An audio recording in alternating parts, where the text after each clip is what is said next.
Assalamualaikum warahmatullahi wabarakatuh. Saya Fatimah Rajwa dari kelompok Akhwat 2 Sirah Nabawiyah kelas 5 Bilal bin Rabah ingin menyampaikan tentang Perang Bani Qainuqa. Di bagian terdahulu sudah kami paparkan tentang butir-butir perjanjian yang telah disepakati oleh Rasulullah SAW dan orang-orang Yahudi. Tentu saja beliau benar-benar melaksanakan perjanjian ini dan tak ada satu huruf pun dari perjanjian ini yang dilanggar oleh orang-orang Muslim. Tetapi orang-orang Yahudi yang telah melumuri lembaran sejarah mereka dengan pengkhianatan dan pelanggaran janji, ternyata tidak menyimpang jauh dari tabiat mereka yang lama. Mereka lebih suka memilih jalan tipu daya, persekongkolan, menimbulkan keresahan dan kekuncangan di antara orang-orang Muslim. Inilah beberapa gambaran yang mereka lakukan. Naura, saya dari kelas 5B kelompok 2. Ini tugas sirah nabawiyah di kelompok saya. Saya akan menceritakan tentang kelicikan tipu daya orang-orang Yahudi. Ibnu Ishaq menuturkan, Sa'as bin Qais adalah seorang tokoh Yahudi yang sudah tua renta dan sekaligus pemimpin kekufuran. Dia sangat membenci dan mendengki orang-orang Muslim. Suatu kali dia melewati beberapa sahabat dari Aus dan Khazraj yang sedang berkumpul berbincang-bincang dan majelis. Dia menjadi meradang karena melihat kerukunan, kesatuan dan keakraban di antara sesama karena Islam. Padahal pada masa jahiliyah Aus dan Khazraj saling bermusuhan. Dia berkata sendiri, ada berapa orang dari Bani Qailah yang berhimpun di tempat ini. Tidak, demi Allah, kami tidak boleh membiarkan mereka bersatu padu. Lalu dia berkata kepada seorang pemuda Yahudi yang disuruhnya, hampirilah orang-orang itu dan duduklah bersama mereka. Kemudian ungkitlah kembali perempuan yang pernah mereka alami. Lantunkan syair-syair yang pernah mereka ucapkan secara berbalas-balasan pada saat itu. Pemuda itu pun melakukan apa yang perintah ayah.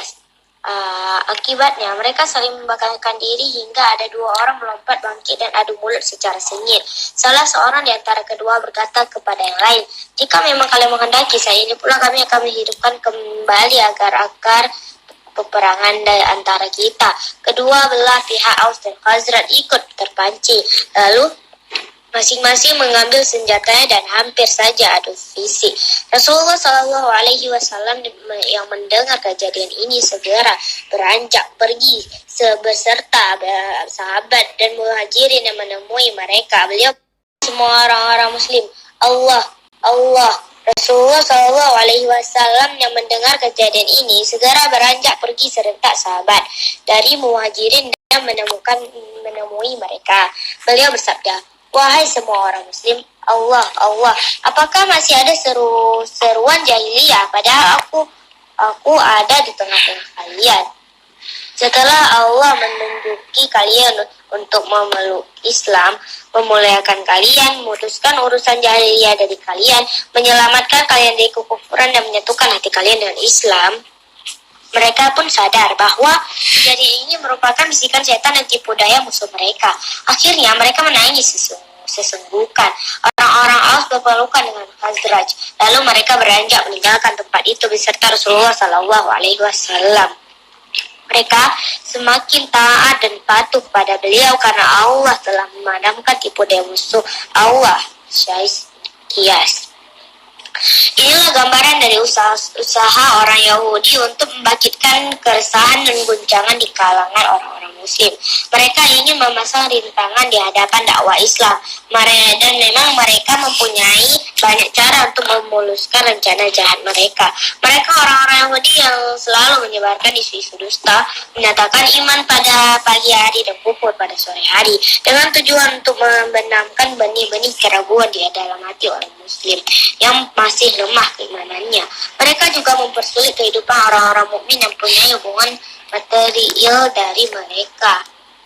Baiklah, hanya segitu aja cerita dan kisah dari saya.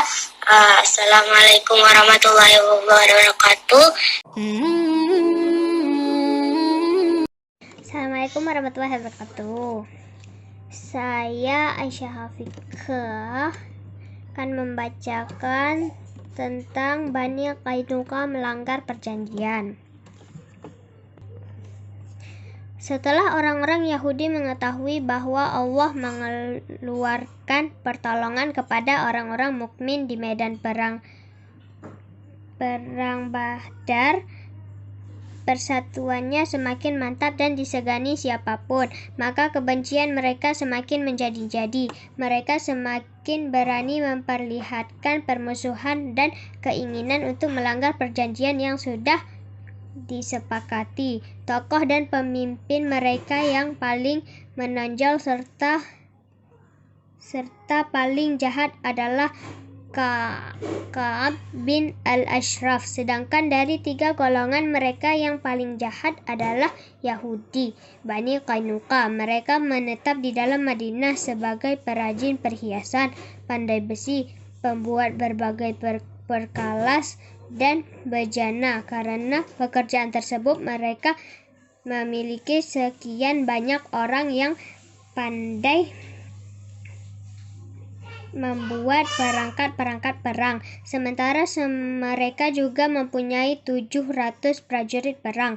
Karena merasa paling pemberani di antara orang Yahudi, maka mereka menjadi pelopor pertama yang melanggar perjanjian dari kalangan Yahudi.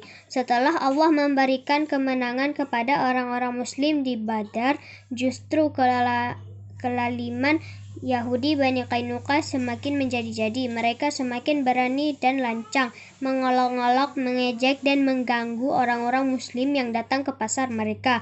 Bahkan mereka juga mengganggu wanita-wanita Muslimah. Karena tindakan dan kesewenang-wenangan mereka ini, maka Rasulullah SAW mengumpulkan mereka, memberi nasihat dan mengajak mereka kepada petunjuk, memperingatkan agar mereka tidak mencari permusuhan dan tidak berbuat semau sendiri. Tetapi peringatan dan nasihat ini dianggap angin lalu. Abu Daud dan lain-lainnya meriwayatkan dari Ibnu Abbas. Dia berkata, setelah Rasulullah SAW memperoleh kemenangan atas Quraisy pada perang Badar dan kembali ke Madinah, maka beliau mengumpulkan mereka di pasar Bani Qainuqa. Beliau bersabda, "Wahai semua orang-orang Yahudi, masuklah, kalian belum mengalami seperti yang dialami Quraisy."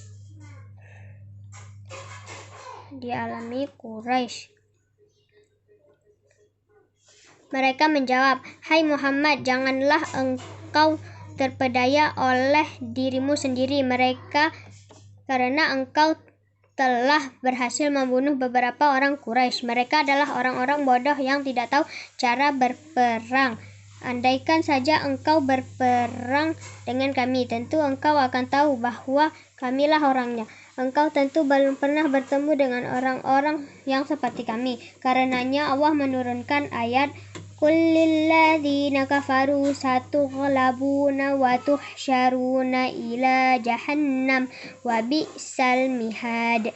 Qad kana lakum ayatun fi fi'atainil taqata fi'atun tuqatilu fi sabilillahi wa ukhra kafiratun yarawnahum mithlaihim al-yain wallahu yu'ayyidu binasrihi man yasha inna fi dzalika la'ibratan liulil absar. Sadaqallahul azim. Katakanlah kepada orang-orang yang kafir, kalian pasti akan dikalahkan di dunia ini dan digiring ke dalam neraka jahanam, dan itulah tempat yang seburuk-buruknya. Sesungguhnya telah ada tanda bagi kalian pada 2 golongan yang telah bertempur, segolongan berperang di jalan Allah dan segolong yang kafir yang dengan mata kepala melihat seakan-akan orang-orang Muslim 2 kali jumlah mereka. Allah menguatkan dengan bantuannya siapa yang dikehendakinya. Sesungguhnya pada yang demikian itu terdapat pelajaran bagi orang-orang yang mempunyai mata hati. Surah Al-Imran ayat 12-13. Jawaban Bani Qainuqa ini sudah jelas menggambarkan keinginan mereka untuk berperang. Namun begitu Rasulullah SAW mampu menahan kemarahan dan orang-orang muslim pun bisa bersabar.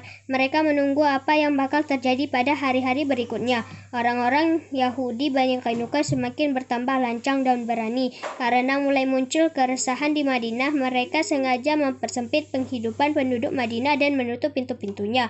Ibnu Hisham meriwayatkan dari Abu Aun bahwa ada seseorang wanita Arab yang datang ke pasar Bani Qainuqa sambil mengenakan jilbabnya. Dia Assalamualaikum warahmatullahi wabarakatuh. Saya Nasyila Tilfuri akan membacakan cerita tentang Bani Qainuqa, pengepungan lalu menyerah. Pada saat itu kesabaran Rasulullah sudah habis. Setelah mengangkat Abu Lubabah bin Abdul Munzir sebagai wakil beliau di Madinah dan bendera diserahkan kepada Hamzah bin Abdul Muthalib, beliau mengerahkan tentara Allah menuju Bani Qainuqa karena orang-orang Bani Qainuqa bertahan di benteng mereka. Maka beliau mengepung mereka secara ketat. Saat itu hari Sabtu pada pertengahan Syawal 2 Hijriah. Pengepungan berjalan selama 15 hari hingga muncul hilal bulan Zulqa'dah. Allah menyusupkan rasa takut ke dalam hati orang-orang Yahudi itu. Dan memang begitu jika Allah hendak menghinakan suatu kaum. Yang diawali dengan menyusupkan rasa takut ke dalam hati mereka, akhirnya mereka menyerah kepada keputusan Rasulullah untuk berbuat apapun terhadap diri mereka, harta, para wanita, dan keluarga mereka. Beliau memerintahkan untuk menghabisi mereka dan pasukan muslimin siap melaksanakannya. Tiba-tiba Abdullah bin Ubay bin Salul bangkit memerankan sifat kemunafikannya. Dia mendesak agar beliau memaafkan orang-orang Yahudi itu seraya berkata, "Hai Muhammad, berbuat baiklah kepada teman-temanku, karena memang dulu Bani Qainuqa merupakan suku Khazraj." Karena beliau diam saja, Abdullah bin Ubay mendesak lagi. Lalu dia memasukkan tangannya ke saku besi beliau. "Lepaskan," sabda beliau dengan muka merah padam karena marah. Beliau bersabda lagi, "Celaka kau, lepaskan." Tetapi tokoh munafik ini tetap mendesak beliau sambil berkata, "Tidak, demi Allah, aku tidak akan melepaskanmu hingga engkau mau berbuat baik kepada teman-temanku."